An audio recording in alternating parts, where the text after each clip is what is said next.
سرکار شہنشاہ بغداد سلطان الاولیاء عبد القادر جیلانی رضی اللہ تعالیٰ عنہ، اس عظیم شخصیت کا نام ہے جس کو اللہ تبارک و تعالیٰ نے مقام محبوبیت کے ساتھ مقام غوثیت عطا فرمایا۔ اولیاء اکرام میں یہ مقام بہت کم کو ملا ہے جو سلطان الاولیاء شہنشاہ بغداد کو ملا ہے، ورنہ اولیاء میں کوئی ایسا نہیں ہے جو منبر پر کھڑے ہو کر کے یہ اعلان کرے کہ میرا قدم ہر ولی کی گردن پر ہے۔ اعلیٰ حضرت امام اہل سنت فاضل بریلوی فرماتے ہیں جس کی منبر بنی گردن اولیاء، اس قدم کی کرامت پہ لاکھوں سلام۔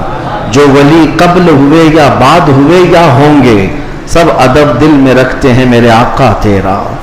غوث پاک رضی اللہ تعالیٰ عنہ کو اولیاء کرام میں ایسا ہی مقام حاصل ہے کہ جیسے سورج کو ستاروں پر مقام حاصل ہے۔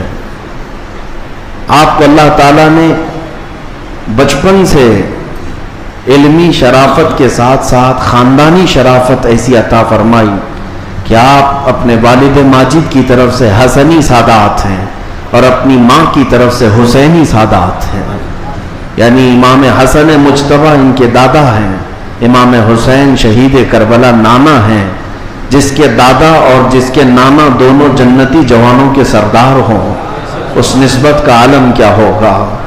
میرے عزیزو، گھر کے اندر سادات کے ہاں جو پرورش کا معمول ہوا کرتا تھا، اسی سے اندازہ کر لیں آپ کی ولادت 29 شعبان کو ہوئی تھی اور چاند رات تھی، دوسرے دن کو رمضان شروع ہونے تھا اور چاند میں اختلاف ہو گیا جیلان میں۔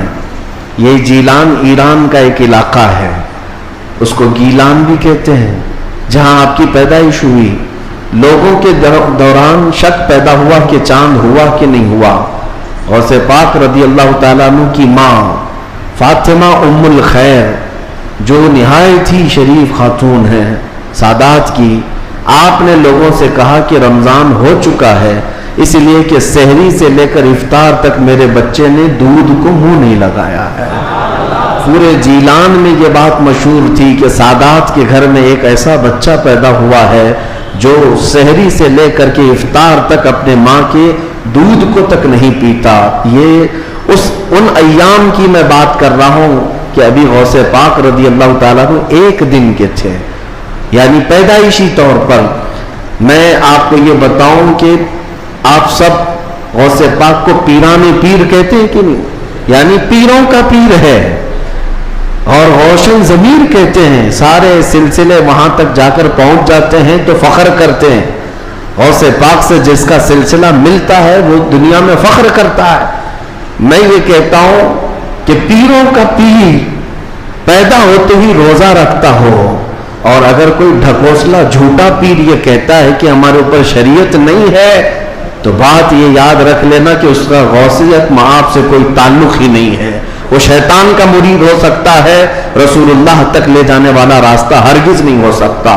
میرے آقا صلی اللہ علیہ وسلم تک لے جانے والا راستہ وہی ہے جو غوثیت معاف کے راستے سے ہو کر کے چلتا ہے۔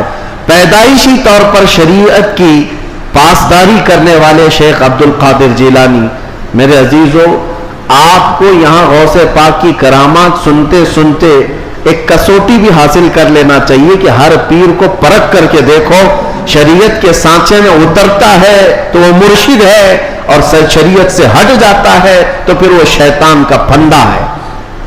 اس بات کو ہمیشہ یاد رکھیں۔ اگر کوئی اپنے گھر میں بیٹھ کر کے کہتا ہے کہ ہمارے لیے نماز نہیں، ہم تصور کی نماز پڑھتے ہیں، ہم تصور کی نماز پڑھتے ہیں، اور ہماری نماز تو مکہ میں ہوتی ہے، مدینے میں ہوتی ہے، تو کھانا یوں کیوں کھاتے ہیں، یہاں کیوں کھاتے ہیں؟ مریدوں کے سامنے تو سب چیزیں چلتی ہیں، اور نماز مکے میں ہوتی ہے، مدینے میں ہوتی ہے، نماز چھوڑ کر بیٹھے ہیں۔ ایک بات یاد رکھ لیں کہ سارا طریقت کا سلسلہ صرف قوالی سننے کا نام نہیں ہے۔ ہاں، اشعار حضور پاک کی محبت میں اور اللہ کی محبت میں سننا یقیناً باعث ثواب ہے، ہم خود بھی سنتے ہیں، لیکن وہ پیر ہی کیسا جسے قرآن پڑھ سننے کے بعد کوئی وجد نہیں آتا، قرآن سننے کے بعد کوئی وجد نہیں آتا، حدیث رسول سننے کے بعد کوئی وجد نہیں آتا، وجد کہاں سے آئے گا سمجھ میں نہیں آتا، اور پھر ڈھول باجے پر تو پھر ہاتھ بھی ہلتے ہیں، پیر بھی ہلتے ہیں، اور پھر اگر کوئی یہ سمجھے کہ یہی مرشد ہے، پیر کامل ہے، تو دھوکے میں ہے ایسا بندہ، دھوکے میں ہے۔ وہ غوث پاک رضی اللہ تعالیٰ عنہ جن کی کرامات بیان کرنے کے ساتھ ساتھ ہم یہ بھی بیان کرتے ہیں کہ 40 سال آپ کے ایسے گزرے ہیں کہ صرف ایک انگور کے دانے سے آپ نے سحری کی ہے اور ایک آدھا گلاس پانی پر آپ نے افطاری کیا ہے، اتنے سال تک روزہ رکھے ہیں۔ ان میں کئی سال ایسے آئے ہیں کہ پوری رات بھر شیخ عبد القادر جیلانی کھڑے ہو کر کے نماز پڑھتے رہے۔ ان اولیاء کے لیے جن کے مجمع میں 70,000 سے کم کا کبھی مجمع نہیں ہوتا تھا، نماز معاف نہیں ہوئی، روزہ معاف نہیں ہوا، تو آج کے جانور نما کسی ایسے ڈھکوسلے بابا کے لیے نماز کیسے معاف ہو سکتی ہے، یا روزہ کیسے معاف ہو سکتا ہے؟ اس بات کو ہمیشہ ذہن نشین کر لیں، شریعت میرے مصطفیٰ کی ہے، اور نبی پاک صلی اللہ علیہ وسلم کی شریعت سب سے اوپر ہے، اس کے بعد ہی کوئی مقام مل سکتا ہے۔ اسی لیے اعلیٰ حضرت کی بات سنو، فرماتے ہیں بخدا خدا کا یہی ہے در۔ اللہ تک اگر کوئی پہنچنے کی بات کرتا ہے نا تو اسے جانچ کر کے دیکھ لو کہ حضور کے بارے میں کیا کہتا ہے۔ بخدا جس کا مطلب ہے قسم خدا کی، خدا کا یہی ہے در، یعنی رسول پاک کا جو دروازہ ہے یہی خدا کا دروازہ ہے۔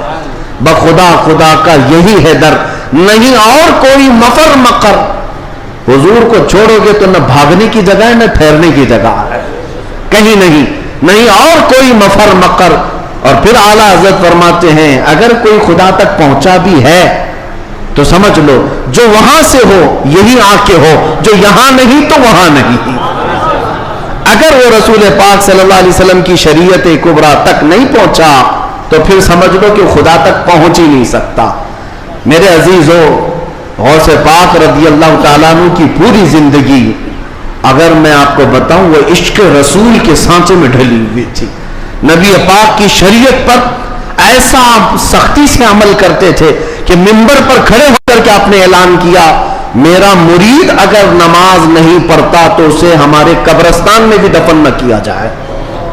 غوث پاک رضی اللہ تعالیٰ عنہ شریعت کے معاملے میں اس قدر سخت تھے۔ پھر میں پوچھنا چاہتا ہوں ان سے بڑا دنیا میں اور کون پیر آیا ہے؟ اگر کوئی اپنے مریدوں کو نماز معاف کرا دیتا ہو، روزے معاف کرا دیتا ہو تو یاد رکھ لینا وہ شیطان کا پھندا ہے جو تمہیں نبی کریم صلی اللہ علیہ وسلم کی شریعت سے دور لے کر جاتا ہے۔ سب سے پہلی چیز ہے میرے مصطفیٰ کی شریعت۔ حضور پاک کے طریقے پر اگر کوئی چلا ہے تو اسے ولایت بھی ملتی ہے۔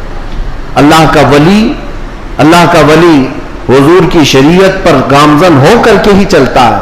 کچھ مجذوب اولیاء ایسے ہیں جن کی عقل فنا ہو جاتی ہے تب ان کے اوپر سے شریعت کا قلم اٹھا لیا جاتا ہے، وہ مستثنا ہیں، وہ الگ ہیں۔ لیکن جتنے اولیاء آئے سب کا رسول پاک صلی اللہ علیہ وسلم کے دربار میں ایسا وسیلہ ہے، ان کی ایسی پہنچ ہے کہ اس کے بعد ہی انہیں ولایت کی منزل ملتی ہے۔